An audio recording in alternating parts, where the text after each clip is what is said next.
अध्याय 10 वायुमंडल परिसंचरण तथा मौसम प्रणालियों क्लास 11th के वीवीआई क्वेश्चन 2025 से 26 या 27 तक। यदि धरातल पर वायु दाब 1000 मिलीबार तो धरातल 1 किलोमीटर की ऊंचाई पर वायु दाब कितना होगा तो 900 मिलीबार होगा, 200 मिलीबार होगा। वायुमंडल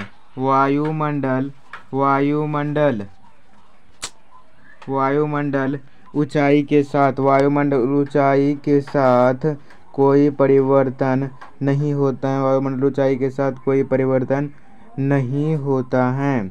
अंतर उष्ण कटिबंधीय अभिसरण क्षेत्र प्राय कहाँ होता है? अंतर उष्ण कटिबंधीय अभिसरण क्षेत्र प्राय कहाँ होता है?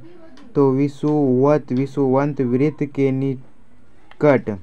विषुवत वृत्त के निकट। निम्न में से कौन मौसमी पवनें हैं? निम्न में से कौन मौसमी पवनें हैं? तो मानसून पवनें।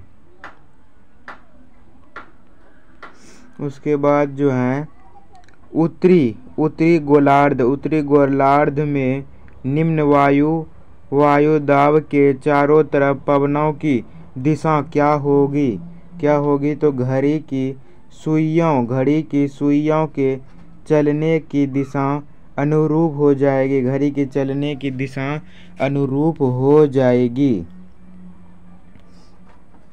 वायु दाब मापने के लिए किस यंत्र का प्रयोग किया जाता है? वायु दाब मापने के लिए वायु दाब मापने के लिए किस यंत्र का प्रयोग किया होता है? तो बैरोमीटर। उसके बाद जो है वायु राशियों के निर्माण के उद्गम क्षेत्र निम्नलिखित में से कौन सा है? वायु राशियों के निर्माण के उद्गम क्षेत्र निम्नलिखित में से कौन से हैं? तो साइबेरिया का मैदानी भाग।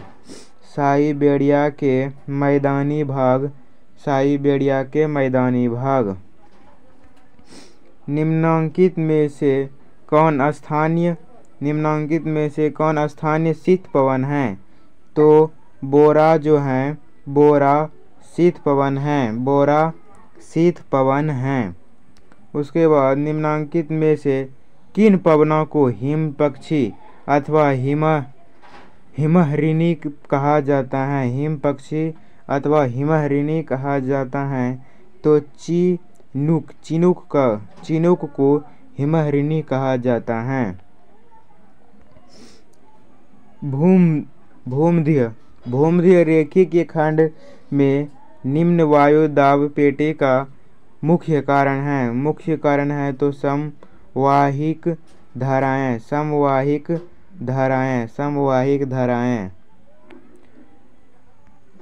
तापमान के अधिक होने का वायु दाब है।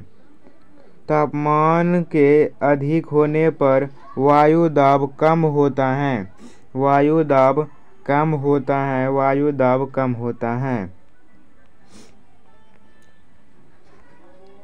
अंश अक्षांश कहाँ पर पाए जाते हैं?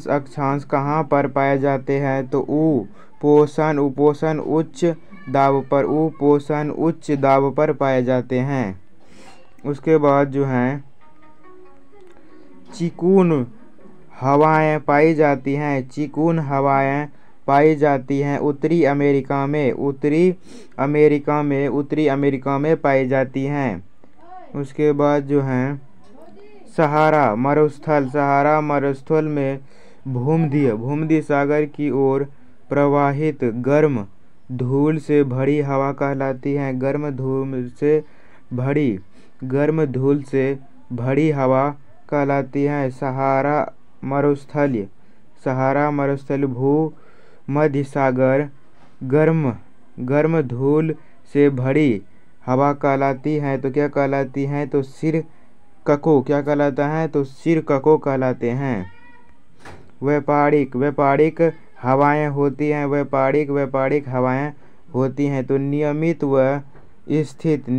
व स्थित होती हैं।